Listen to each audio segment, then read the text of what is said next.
There's a common misconception when it comes to the quality of an image produced by any given camera. This misconception was manufactured to mislead the general public and is still serving its purpose to this day.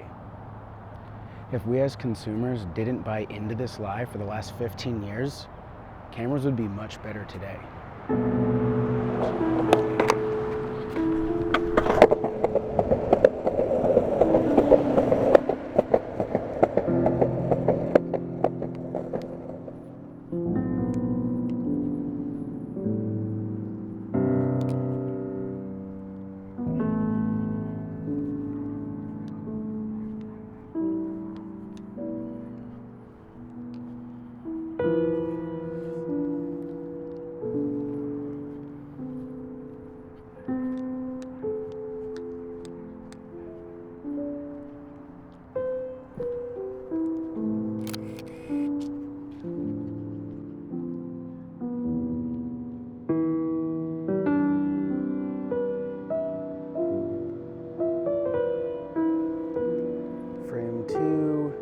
Frame 3, f4 at 1/90th of a second.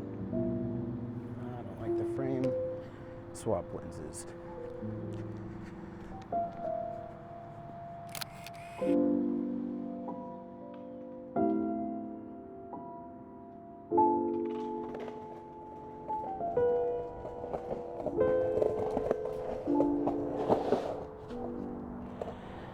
Back in the late 90s and early 2000s, there was a push in design to capture the new millennia.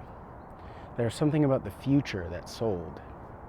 In stark contrast from the futuristic curves and geometric motifs of the mid-century, the Y2K era was built in binary. It was a digital age.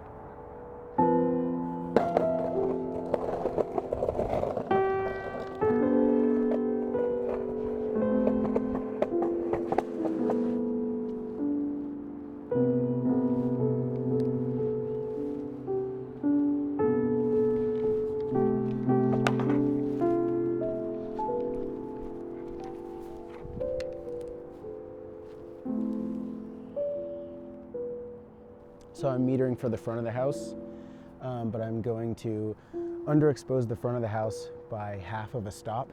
That way I'm still getting a little bit of the white on the left-hand side and some of the backlight from the sky. So f5.6 at 1/25th of a second will be half a stop underexposed for the front of the house.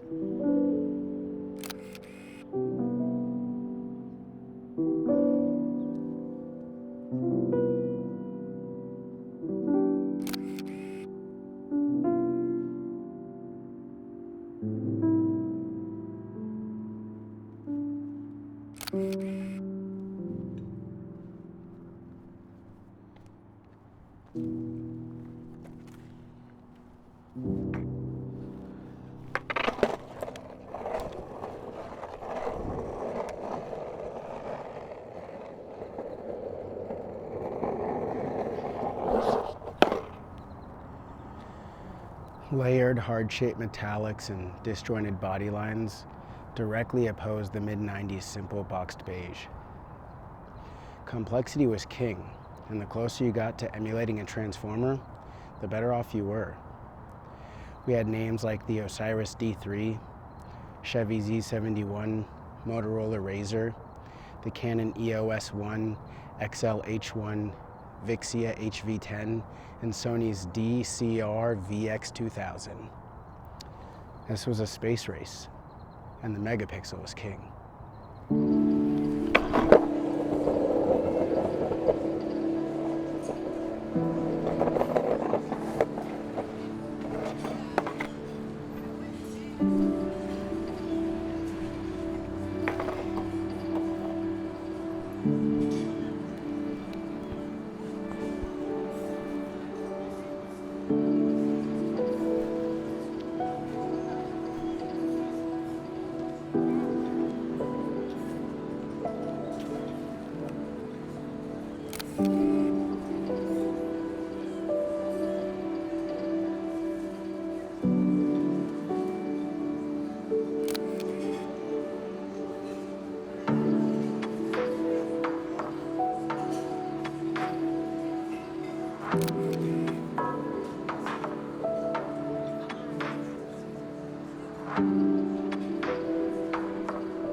During this time, huge numbers, multiple sensor windows, a ton of buttons, and anything with auto in the name was sure to grab the consumer dollar.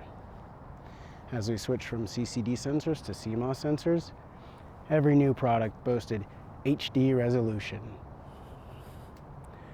We as consumers wanted finer and finer details, so manufacturers found a way to say in shorthand how great their new cameras really were. And thus began the resolution wars.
With every single new product launch, we saw more and more pixels packed onto these same sensors. Each camera boasting the next tier in digital detail. High definition, ultra high definition, 2K, 4K, 6K, so on and so forth. Until we find ourselves where we are today, pushing 8K and 12K full frame sensors. Okay, so what's the misconception? Where did we go wrong?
Yeah, back when we were shooting 720 interlaced, bumps in resolution were both appreciated and necessary.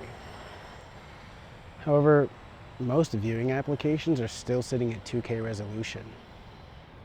So our capturing has surpassed both the displays and the naked eye. Yet manufacturers are still pushing that envelope to sell new cameras. all the while leaving many other areas of the image capture completely underdeveloped.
An ugly image in 12K or a beautiful image in 4K.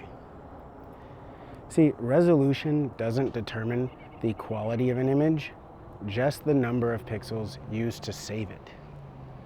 There's bit depth, chroma subsampling, color space and color science, and even image processing that play a crucial role in the quality of an image. So, do you really need to see all the details of an image you don't even find attractive?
For comparison, that's like if auto manufacturers only cared about horsepower and not like torque, traction control, handling, stereo systems, interior comfort, safety, or even exterior design.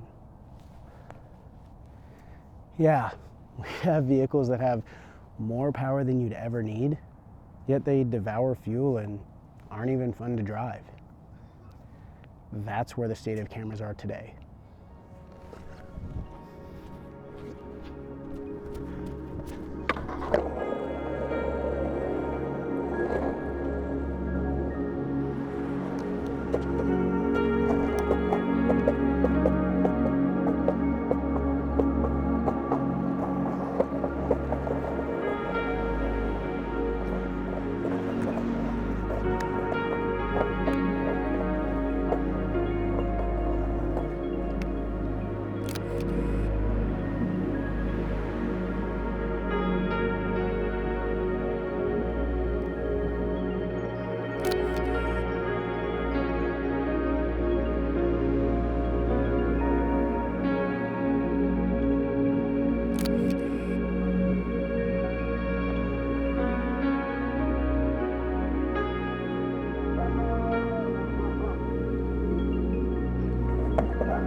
In my theoretical alternative present, manufacturers back in the early digital age would have rated images on a scale of beauty, rather than just focusing on resolution. In this world, companies would operate closer to brands like Ari, Leica, or Fuji. So then, what would happen to brands like Canon, Nikon, Sony, or Panasonic?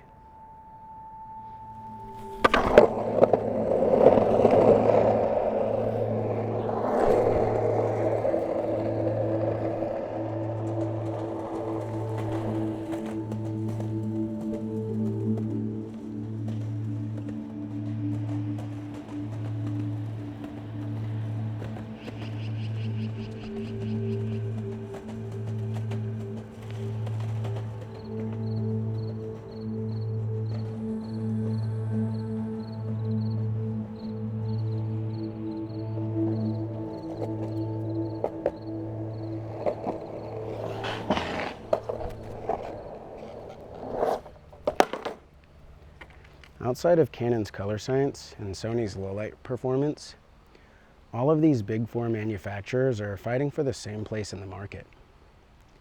All their flagship cameras sit on level playing field, rather than trying to differentiate themselves from one another. Imagine if these four brands had something incredibly different and unique to offer the market.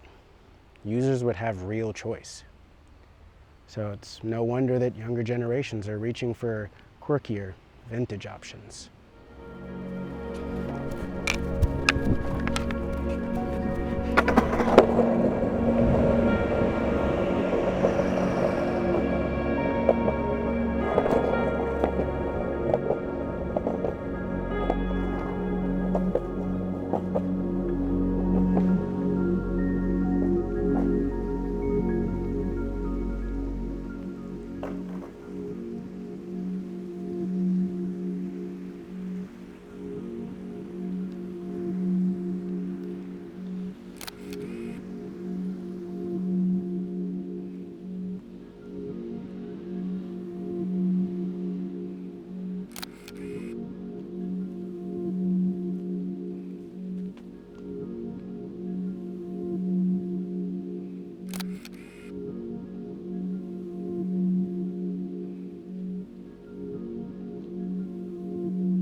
Yes, features like autofocus, dual gain output, dual native ISO, image stabilization, file type, and compression ratio are valuable in the market. But it's clear that they're just side dishes to the main course, which is still resolution. Fuji's GFX 100 was sold in megapixels, not color accuracy. Canon's R5C can shoot in 8K, despite its paltry dynamic range and limited color gamut. There's gotta be something better.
I hope the push for higher resolution becomes too expensive to develop, forcing manufacturers to look elsewhere for innovation. After all, I think that's why Blackmagic's pocket cinema cameras did so well. They offered something entirely new. And although DJI's Ronin 4D was a complete travesty, it does harken back to the Y2K era, when manufacturers were looking everywhere to reimagine what a camera could be in this new digital era. Manufacturers will give the market what it wants, but that does require consumers to start making educated purchases rather than just buying the camera with the largest K coefficient.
Thank you guys so much for watching.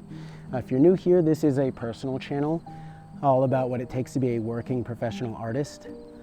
I talk about things like ideology, philosophy, teach you practical skills, and talk about my inspirations. Everything you'll need to know to make money doing what you love. So if you're interested in pursuing arts, especially photo video, consider subscribing. And if you know anyone who likes to brag about the resolution of their camera, maybe send them this video. Because right now, my biggest goal with this channel is just to get it to a place where I can monetize it. So every like, every comment, every subscribe, every share really makes a big difference because this is a relatively new channel.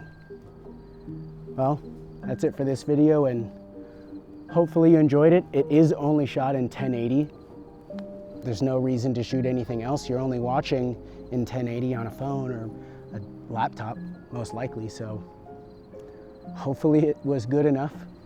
The color is in 12-bit. Did you enjoy that? How about the audio? Other things other than resolution?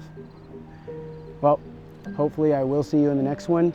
I do have probably 2 more videos I'll be filming in Denver, and then it's back to Alaska, and I'm sure there's going to be snow relatively soon. The next time you see me might be in the snow. All right, thanks.